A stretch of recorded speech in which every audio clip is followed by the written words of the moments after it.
Here is a painful kind of confusion so many people go through when they care about an avoidant person.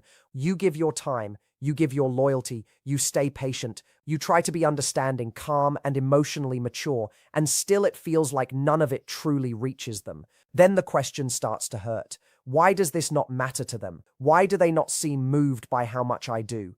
Here is the truth many people resist but need to hear. Avoidant people are not loyal to effort. They are not loyal to sacrifice. They are not loyal to how much you give, how much you wait, or how deeply you bend for them. They are loyal to one thing first, their own sense of emotional safety. That is the center of everything. An avoidant person does not bond in the way most people expect. They do not fall deeper just because someone is kind, generous, loyal, or endlessly patient. They may notice those things, they may even respect them, but those things alone do not create attachment for them. What decides whether they stay emotionally open is much simpler and much more hidden. It is whether their nervous system feels calm, safe, unpressured, and free. That is the real currency here. Not effort, not sacrifice, not proving your love. And if you miss this, you can spend months, even years doing more and more while getting less and less back. For an avoidant person, emotional safety does not mean romance the way most people imagine it.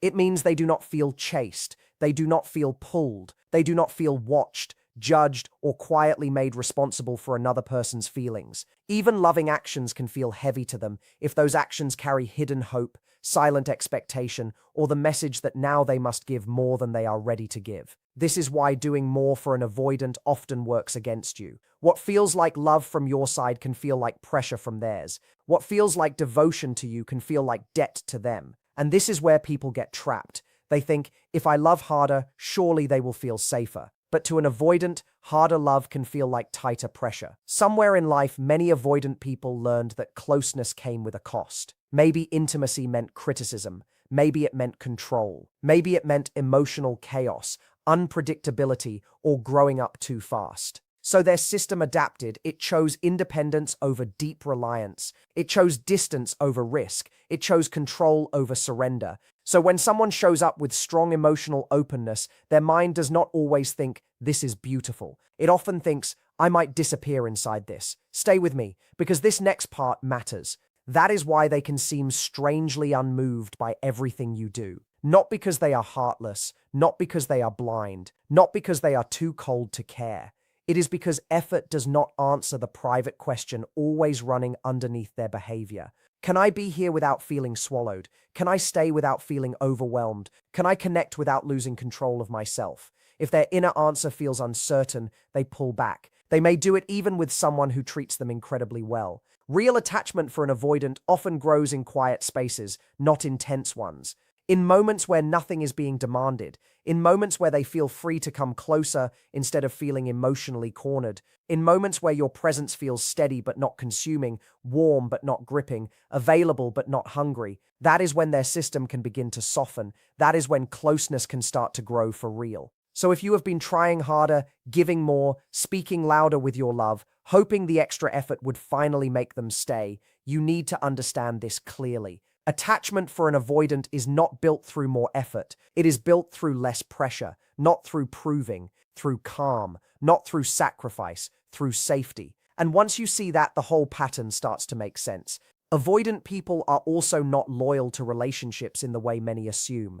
They are not committed simply because of what has been given, how much history exists, or how much emotion has been invested. Their deepest loyalty is often tied to one thing above everything else: their own internal regulation, their own emotional balance. Every move they make, every step closer, every step away, is filtered through the question of what helps them stay calm, in control, and protected inside themselves. For them, closeness can carry a hidden price. As intimacy grows, the pressure to respond, explain, reassure, or emotionally show up can begin to feel too intense. And when that happens, their nervous system does not usually ask for more closeness. It asks for distance.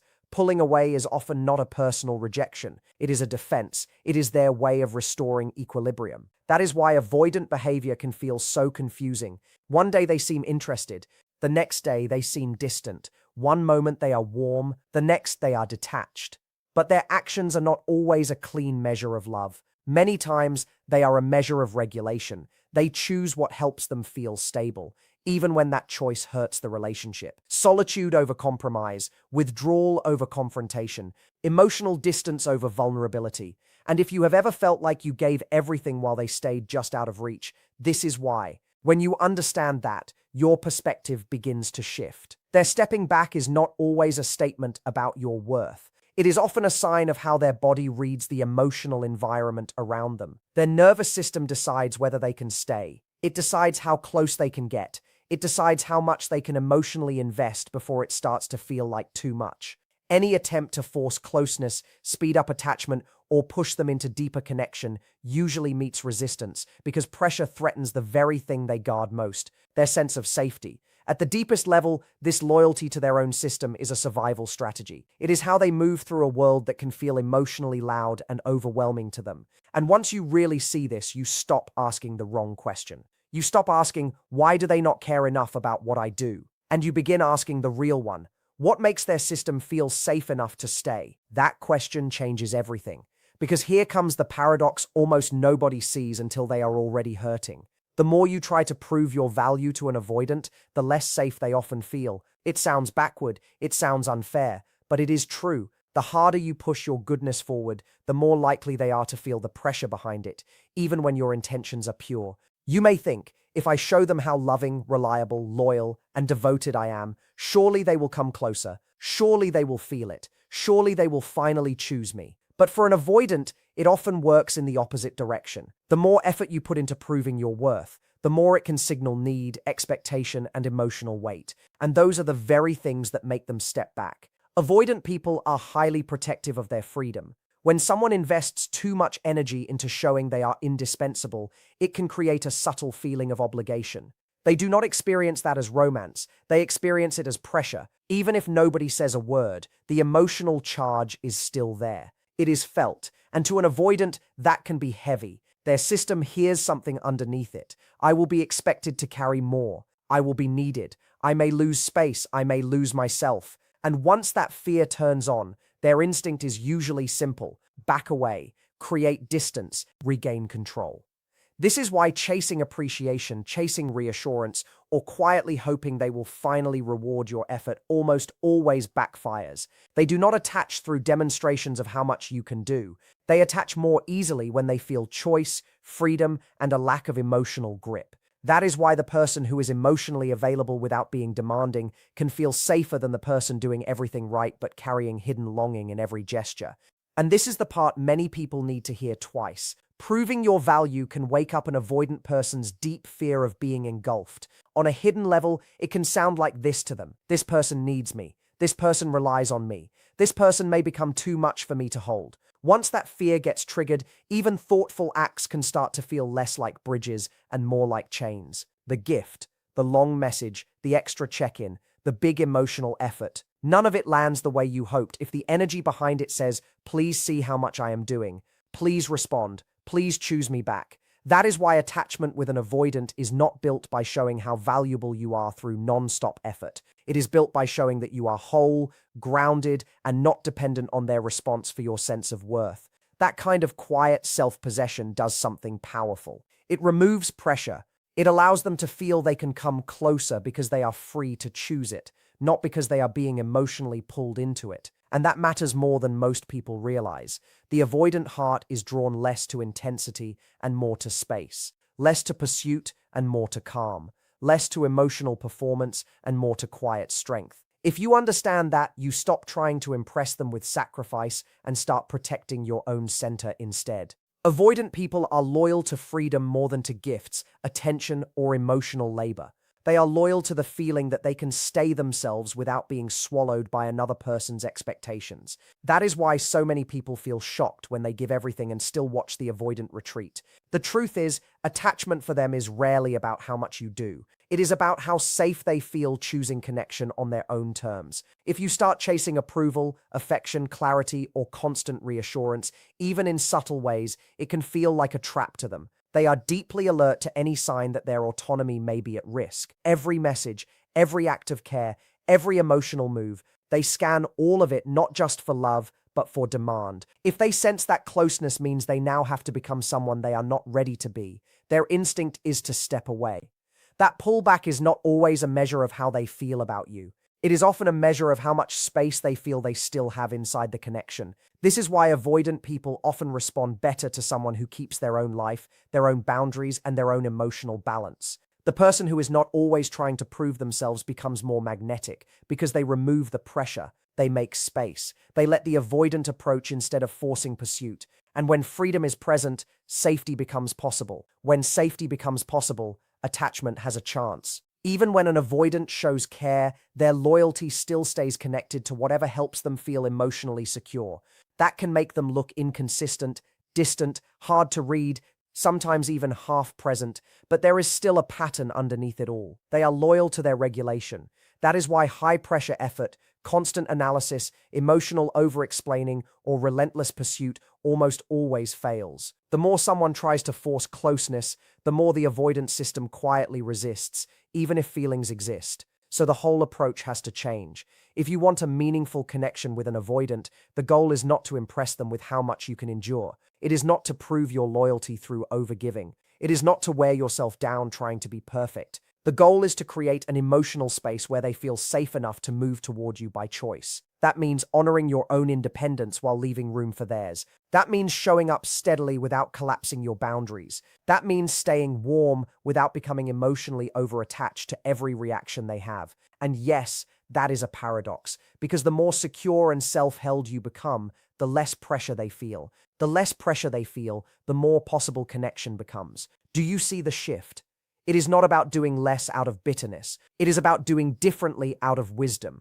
The avoidant person does not usually open because they were persuaded. They open because they finally felt free enough to. One of the most misunderstood truths here is that avoidant people do not stay in love because of how much someone sacrifices. They respond more to people who carry themselves with quiet confidence, protect their own boundaries, and do not hand over their self-worth for approval. In simple words, avoidant people are often drawn to those who are emotionally self-contained. The less you need from them to feel okay, the easier it can be for them to feel drawn to you. That does not mean being cold. It does not mean pretending not to care. It means not making them the center of your emotional stability. Avoidant people are highly aware of emotional dependence. If someone's mood, identity, or sense of value starts leaning too heavily on them, it feels risky. It feels like closeness is turning into responsibility, and that is when they often retreat. It is not because they cannot love. It is because love, when mixed with too much dependence, can feel like a cage to them. They want connection, yes, but they also want freedom, autonomy, and control over the speed of that connection. This is why sometimes pulling back and holding your boundaries works better than chasing. When you stay grounded, confident, and emotionally steady, you send a powerful message without saying much at all. My life is full, my center is intact, I care, but I do not collapse. And that can feel incredibly safe to an avoidant person. They also tend to respect self-respect.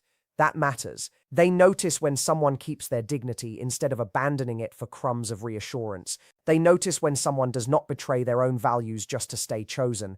On a deep level, avoidant people are often testing for one thing, even if they do not realize it. Will this person overwhelm me? Will they chase me? Will they demand more than I can give? Someone who keeps healthy boundaries and shows inner steadiness answers that fear in a calming way. It says, I am here, but I am whole on my own. And that gives the avoidant room to breathe. That gives them a chance to stay without panic.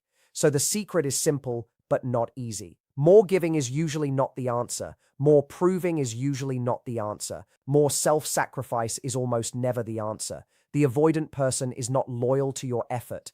They are loyal to the conditions that let them feel safe enough to connect.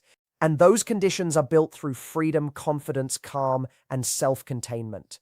The moment you stop chasing, stop over-explaining, and stop abandoning your own center to hold theirs, the energy changes. You become more grounded, the pressure drops, and suddenly the connection has a better chance of becoming real. Not because you did more, but because you finally stopped forcing what their system was never going to trust under pressure. That is where the real shift happens. The final truth is this.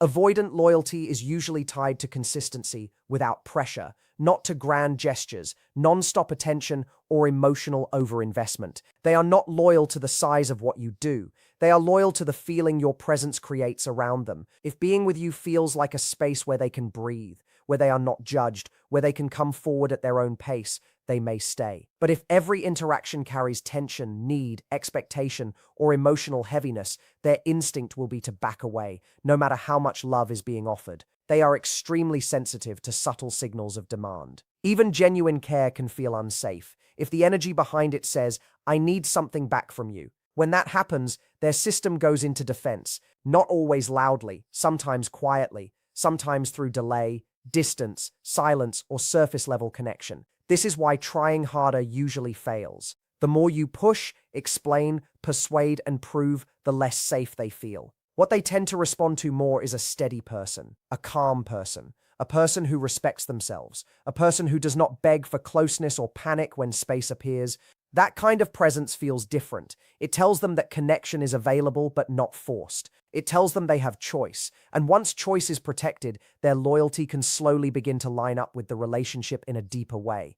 It is also important to understand that loyalty from an avoidant person may not look the way you expect. It may not always be loud. It may not always be verbal. It may not always come with obvious reassurance, constant closeness, or dramatic displays of devotion. Sometimes it is subtle. Sometimes it is quiet. Sometimes it is simply the fact that they keep returning to the space where they feel least pressured and most free. That is why so many people misunderstand them. They look for conventional signs and miss the deeper pattern. Avoidant attachment works differently. It depends on emotional safety, personal space, and the freedom to engage by choice. So the real truth is not that they are loyal to effort, sacrifice, or endless proving. They are loyal to the environment that lets them feel safe. They stay where they can breathe. They open where they do not feel trapped. They invest where autonomy is still alive, and they retreat when that balance gets disturbed.